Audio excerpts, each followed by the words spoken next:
ஓகேங்களா. மதுரையிலிருந்து ஒரு நபர் சிங்கிளா வந்து மெட்ராஸை கலக்கிட்டு போறேன். எல்லாரும் படத்துல நானும் மதுரைக்காரன் தாண்டா அப்படின்னுவாங்க. நான் ஒரிஜினல் மதுரைக்காரங்க. தைரியமா என்னோட நடிப்பை நான் காட்டுறேன். 5 படங்கள்ல நடிச்சிட்டேன். ஓகேங்களா. என்னோட திறமையை காமிச்சிட்டேன். ஓகேங்களா. என் திறமை மேல எனக்கு வந்து நம்பிக்கை இருக்கு. நம்பிக்கை இல்லாம பள்ளி பருவங்கள்ல இருந்து நான் பயங்கரமா நடிச்சிருக்கேங்க. எல்லாமே நான் முறையா வழக்கு கொடுக்கிறேன். கூத்துப்பட்டறை அப்படின்ற ஒரு விஷயமே தேவையில்லைன்னு சொல்றேன். ஓகேங்களா.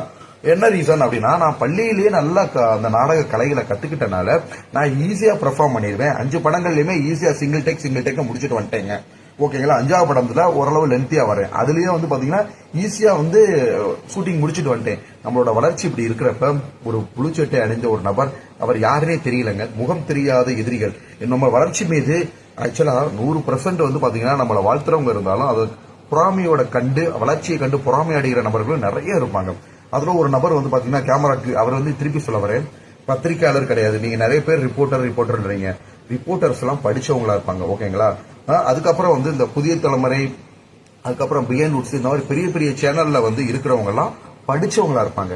யூடியூப் சேனல் ஈஸியா வந்து பாத்தீங்கன்னா சமூக வலைதளங்கள்ல வந்து அவங்களா யூடியூப் சேனலை உருவாக்கி அதுல வந்து பட ரிவ்யூ எடுத்து போடுற ஒரு சில நபர்கள்னால ஒரிஜினல் பத்திரிகையாளர்களுக்கு பேர் கெட்டு போகுது.